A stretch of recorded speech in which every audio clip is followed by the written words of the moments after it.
I really believe that those agencies that don't adopt AI, they will just die off. Like for Yeah. us, the most it has been just adding efficiency. Like for example, in copywriting, what we do is we always want to be on brand, speaking the same language as the brand was built on, making sure we follow tone of voice. Like if there are rules like we shouldn't use this word or we shouldn't use that word, we want to always make sure that we know those or like we account for those when our copywriter is writing their copy. So what we are doing is that copywriter produces the draft and then AI checks for the specific things that making sure that we don't use any words that customer or client didn't want us to use. Well, So this is our approach, and it's also in other fields as well, like strategy and like just structuring our work. AI is really good at giving like basic analysis, challenging you, making sure that's when we have like brand guidelines, then everything that we do follows those brand guides. So it just saves a lot of time and it's making our team more efficient. And in the end, our client is more happy because the copywriter will never miss anything they said because it's AI that's doing the check. welcome to Wisdom Journey, the podcast where we explore the path of building an online business from the ground up. Here, I share my wins, struggles, lessons, and experiments so you can learn, adapt, and grow alongside me. I also interview experts in their respective field. Whether you're just starting out or looking for new strategies to scale, this is your space to find inspiration and practical wisdom. I'm your host, Wisdom Okonkwo, and I'm excited to take you on today's journey. Today on Wisdom Journey, we're joined by Georg Svidlov, founder and CEO of Beyond Welcome, a lifecycle marketing agency helping e-commerce businesses transform their customer relationships into predictable revenue.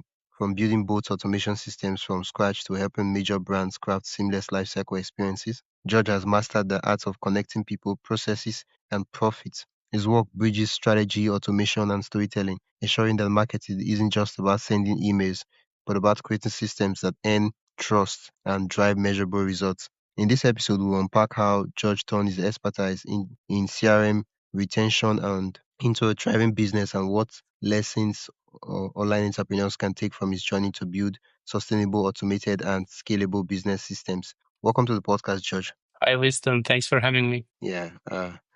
Uh, George, before Beyond Welcome, you helped shape lifecycle marketing at brands like Bolt and Meet Frank. What initially drew you into the world of marketing automation? It's an interesting question because I never purposefully went to do marketing automation. It's kind of happened by accident, a very happy accident for myself. So I joined Bolt, which was then called Taxify, back in 2017, and I joined as a marketing intern. And for the first, I would say 2 3 months, I was just performing any tasks that were thrown my way. And some of the tasks were around email marketing. So sending campaigns, localizing some of the automated messages. And this is where it all started. I then joined Bolt full time in 2017 as a lifecycle marketing specialist. That's where the journey started. One of the concepts that I I am when I started uh, preparing for the interview, I saw the word Popup often in your profile. It's lifecycle marketing.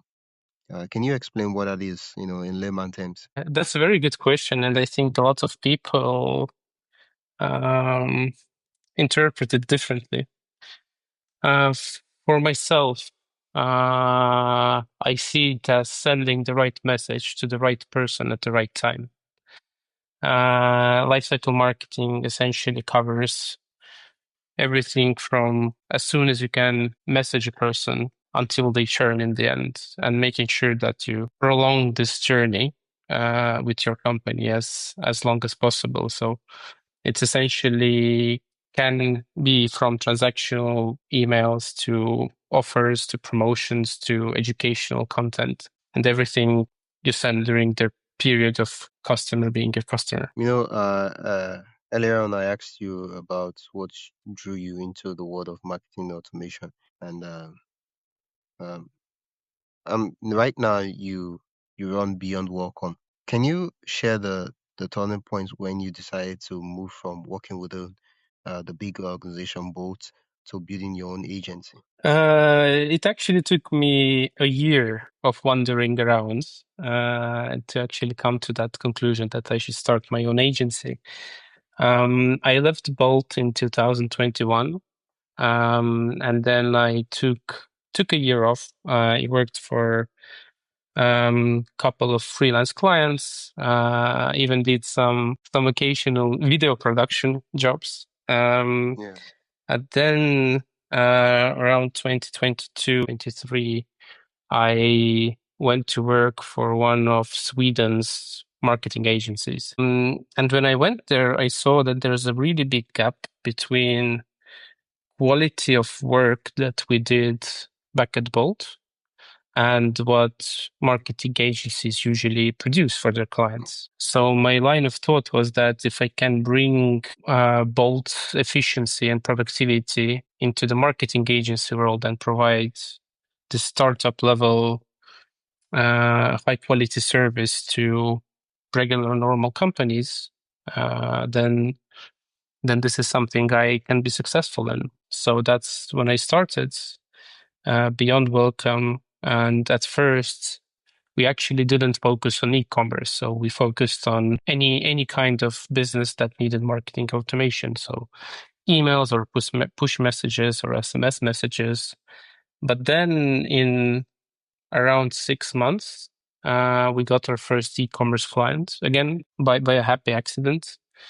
And I realized that this is the world where marketing automation can actually bring really quick, tangible results. And from there, we started focusing on e-commerce businesses around the world, and now we only take on e-commerce clients. Oh, you've been so kind to explain lifecycle marketing.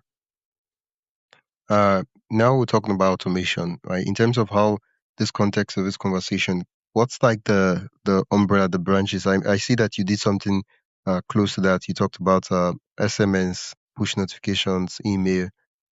Is that all it is, or is there something else? This is the core business. This is the core service. We provide those three channels.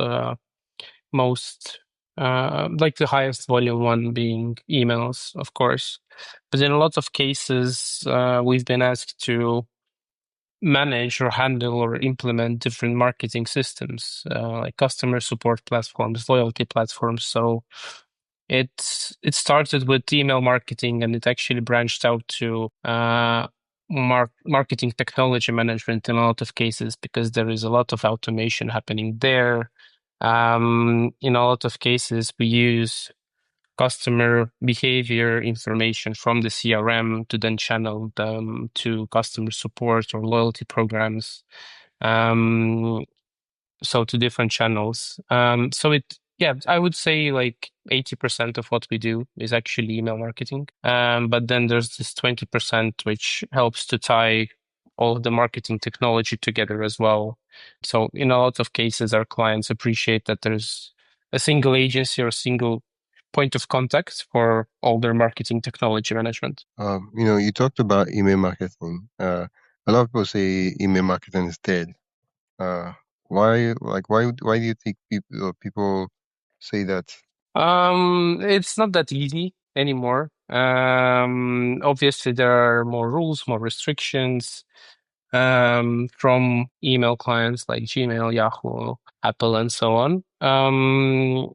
But if you know what you do, it's actually, I think, for the better because then the quality of the messages you need to produce increases if you actually start following those rules. I would say the days of just purely spamming and buying email lists and spamming everything out of them are over. But email is far from that. If a single own channel can produce 10% in additional revenue for e-commerce store, then I am not sure why people are saying that email is dead. I would say far Yeah, from it. probably it's just not working for them. Maybe because they don't know what they're doing, which is hard to admit. Yeah, right. Or maybe they're selling a different service, so they need to bash on the email side. Yeah, and like, oh, the email marketing is dead. If you are still doing email marketing in 2025, you're wasting your time. Like, this is the new thing, and this is what you should be doing. Exactly. Probably it has word AI in it as well. Yeah. With email marketing, one of the biggest concern is how do we even balance automation with authenticity so that the emails still feel human, still feel personal, even though they're automated. It is a very good question. It's actually the core problem that we're solving, like how to make automation sound like it's super relevant so people wouldn't disregard them. And in a sense of e-commerce worlds, I would say that what really makes the emails unique are the recommendations that are given, like for example, like product recommendations that are given within the email.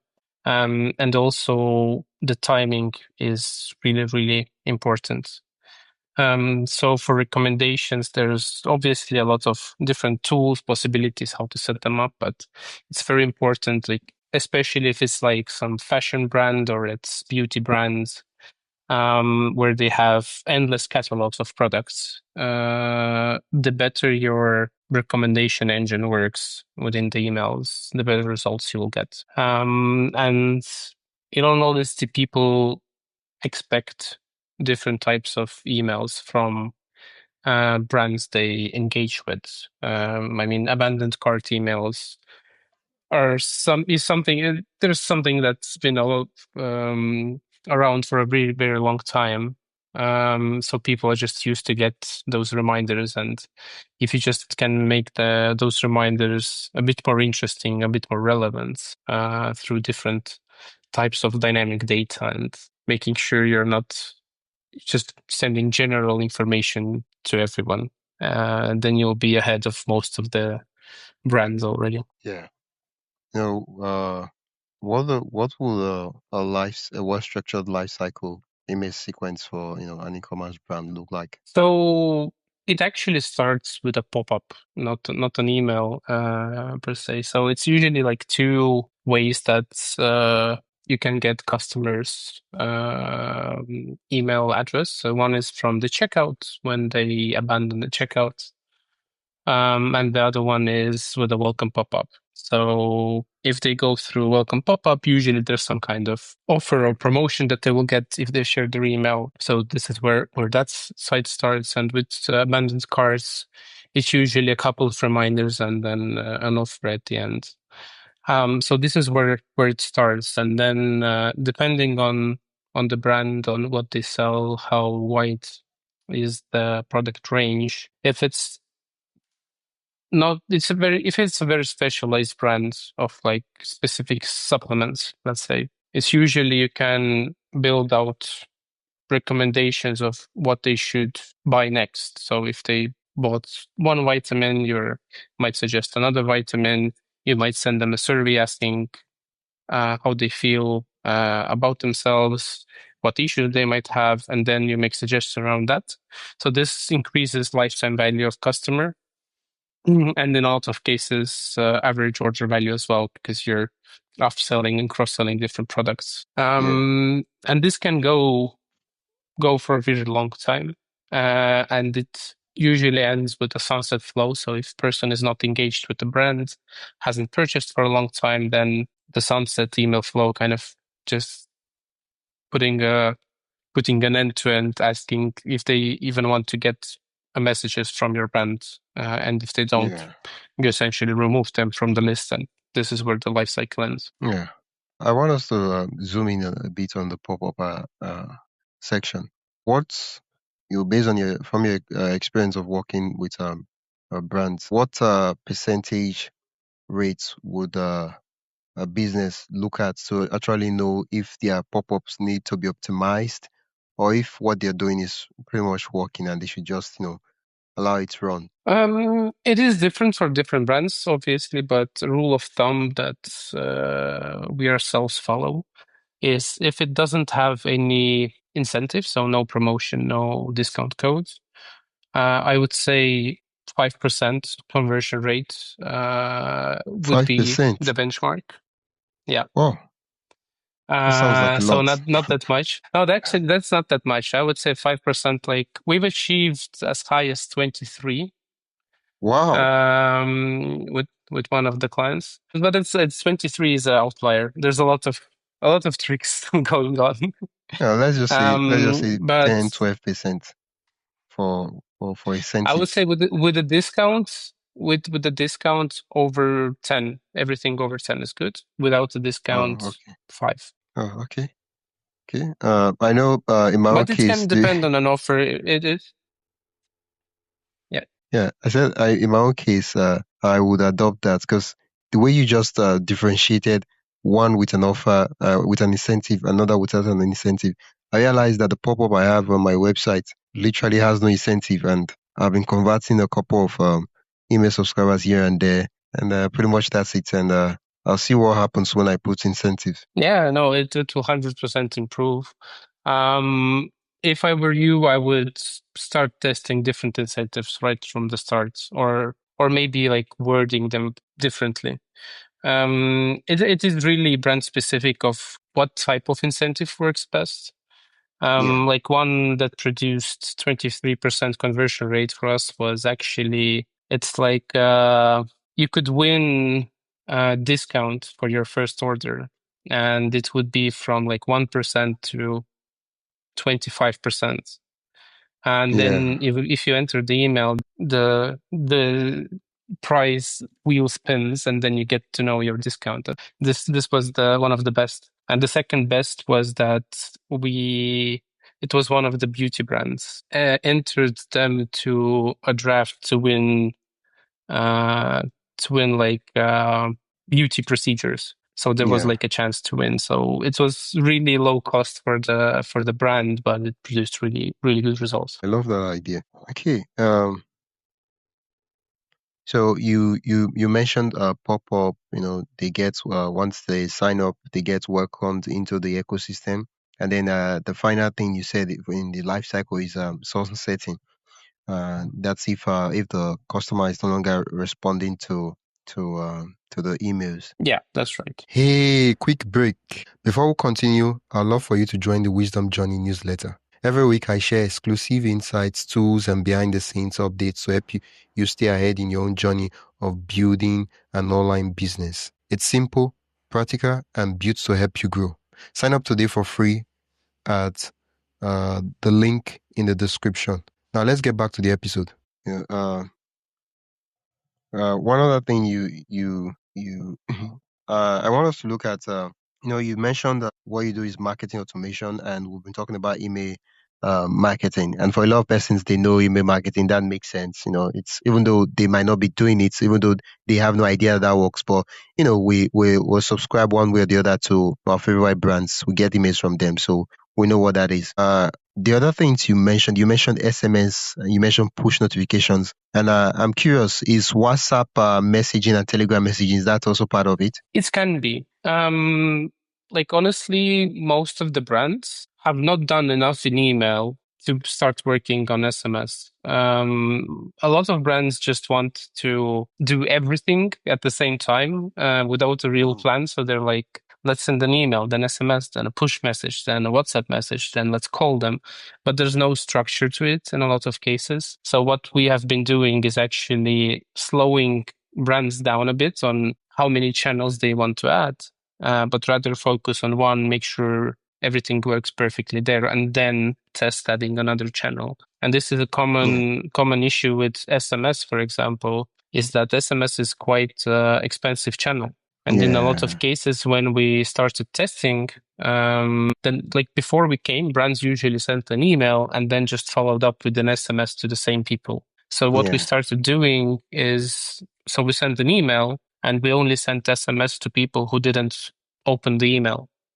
Wow. And the additional revenue that we got from SMS was actually lower than the SMS cost to that amount of people. So in a lot of Yeah. cases, it didn't make sense. So it can be useful. It can be used for like VIP communication, things like that, but not much. WhatsApp is cheaper in that sense. Can be used. I cannot say that we are using it that much. But it also can be used as one of the channels, and it WhatsApp has a lot of integrations with different CRM platforms to enable that. But for us currently, it's not the main channel that we're using, or not even secondary one. Yeah. So your recommendation in essence is to test and see what works. Yes, with everything you think you know, you should test before saying that this works. I'm Yeah. also double questioning all of my ideas all the time. Like if I don't see any numbers and I just think that something should work, it doesn't always happen. So I would say tests. You should write like put a wallpaper on your laptop or desktop that says test. So Yeah. you know Yeah. it's always the case. Yeah. Because sometimes we have this preconceived notion of what should be, and then you run a campaign, and also you realize that it's working, even though by all possible previous knowledge, it's not supposed to work, and you're like, wow, I never knew that, and you're once again humbled. Yeah, exactly. uh, One of those examples would be like we did very sophisticated promotions for one of the brands that we work with. And then in one of the months they said that they don't really want to give out discounts. They just want to like stop email campaigns, or they don't have anything to offer as an incentive, let's say. And yeah, what we did, we just took the information that was already on the website and we created campaigns out of it. So we didn't want to stop sending because that's generally you need to send something out that yeah, usually generates revenue. So what we did, they had a free delivery on all purchases. So we created this email campaign around free delivery. Like it was not something new, but it was a special thing. Although the free delivery has existed on the website for a really, really long time already.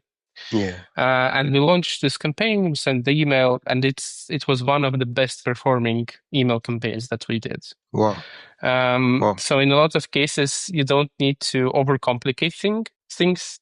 Just take what you already have, re like write it in different words, present it differently, and it can bring great results. wow. Yeah. Thank you so much for that. You know, uh, earlier on, I said that a lot of people say that email marketing is dead. One other thing that people also talk about being dead is the agency model, right? And you beg to differ that the agency model is not dead. I'm curious, what makes Beyond Welcome different from traditional agencies that struggle to evolve? That's a very good question, and I think we're also searching for that answer ourselves every day.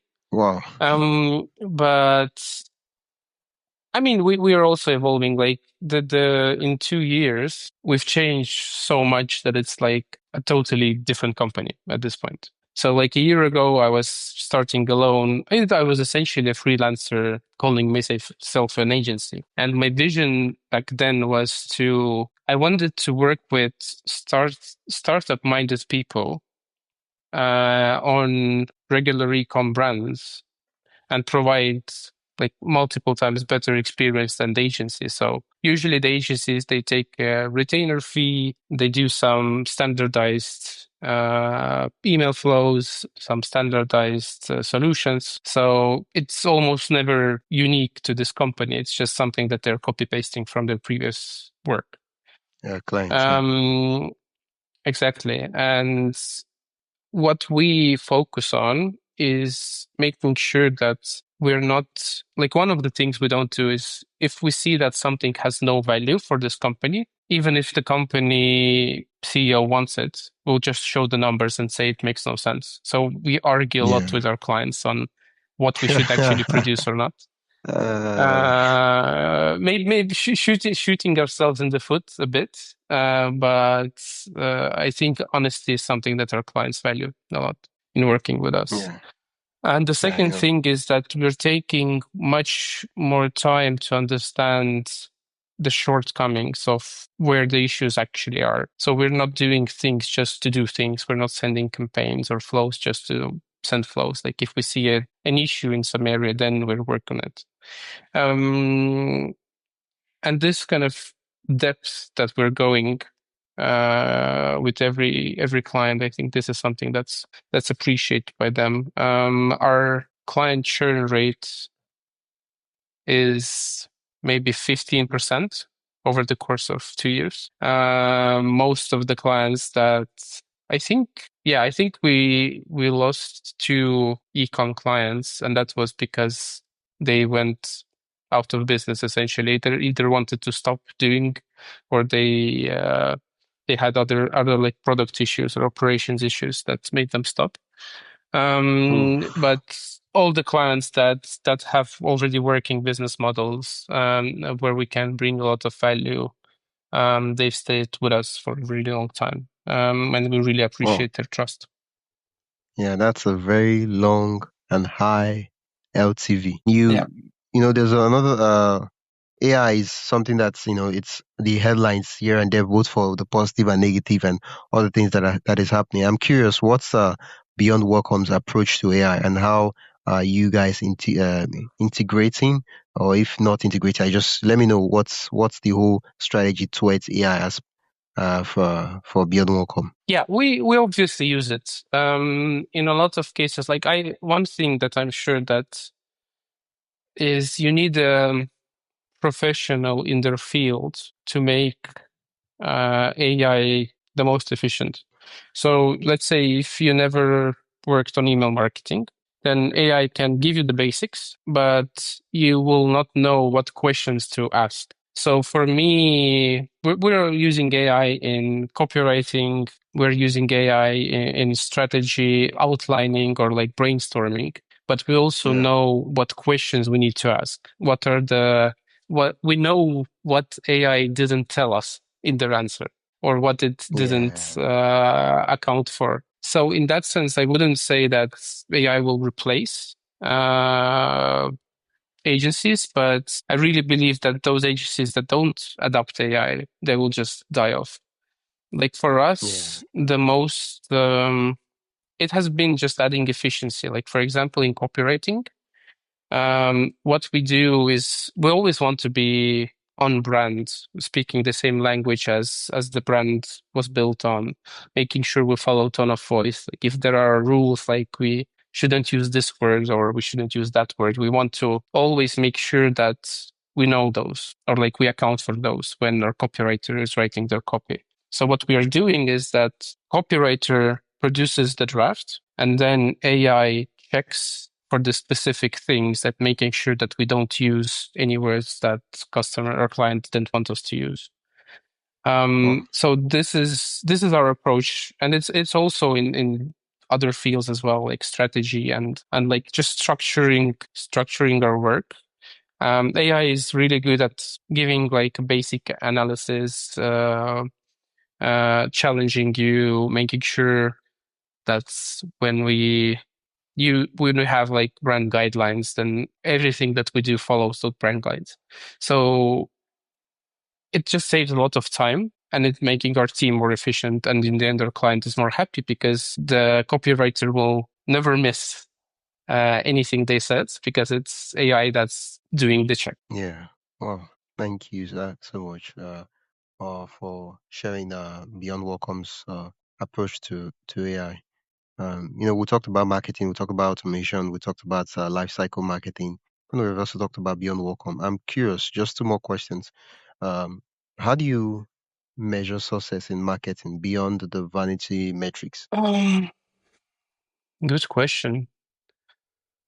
Um, well, obviously, it's very important to just look at the bottom line of how much money our actions actually bring to our clients. Okay. Because in a lot of cases, for example, like one of the examples I told before regarding lifecycle marketing, for example, the sunset flow. So this is industry standard for e-commerce to have a sunset flow that sends an email, last email saying like, if you want to still receive those messages, click this button or we will remove you from the list and you won't get any messages from us anymore. Yeah. And the question, like, well, the first time I saw it, I was very confused. Why do companies send those emails? Because they have really horrible open rates because you target very inactive people that already, like, they made up their mind that they don't want to receive anything from you. Like, Yeah. usually it's sent with for those who haven't opened emails for like a year or something like that. So they're already inactive. They already don't purchase. They already don't engage. So why do you actually need this flow? You can just remove them from your list and nothing will Yeah. change.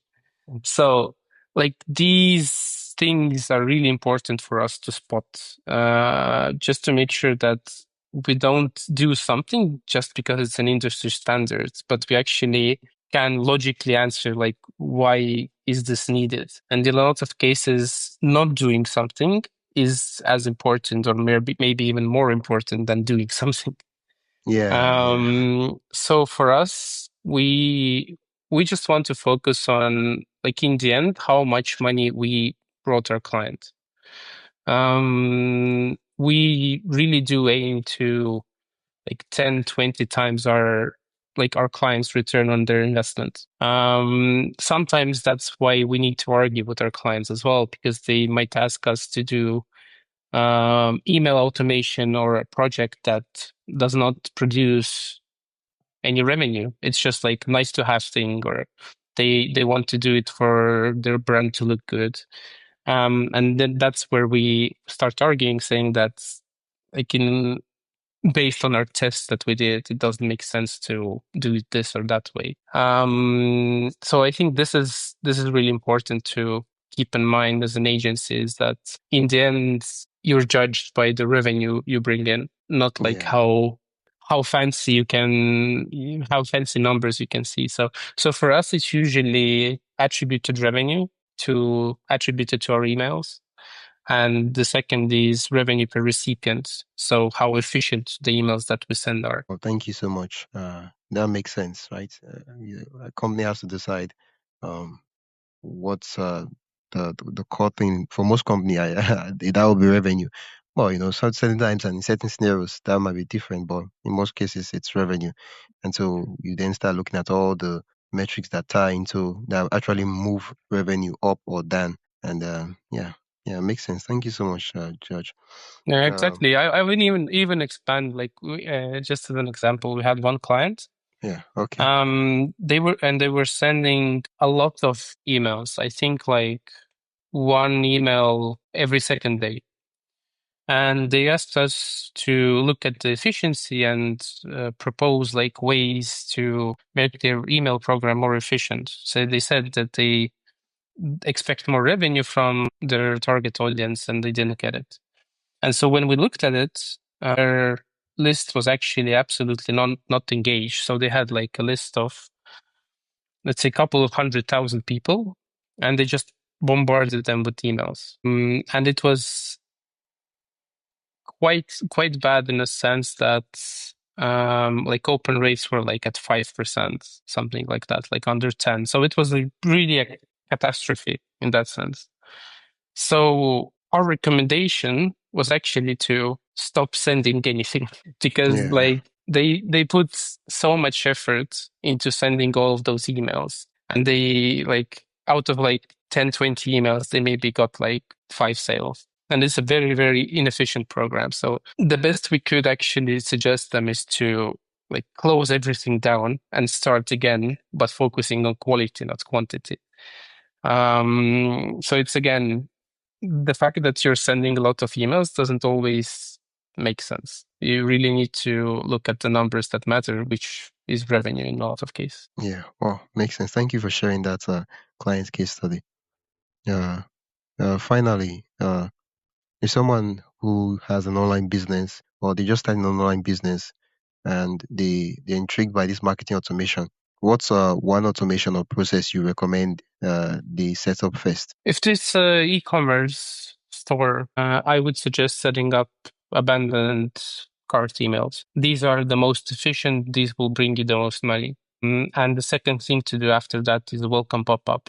You don't even need the welcome email, just welcome pop-up, just to start collecting the emails. Those two are the most important things. And what I would suggest is not to overthink and follow the basics. You can think of very fancy ways to automate things, but you really shouldn't. You should just focus on efficiency. Yeah, well, thank you so much for that advice. Where can listeners uh, connect, learn more about Beyond Welcome and also work with you? You can visit our site beyondwelcome.com, and there is a calendar link available for 30 minutes free consultation with us. No Yeah, commitments. Any questions you have, please feel free to book a time and we will have a conversation with you.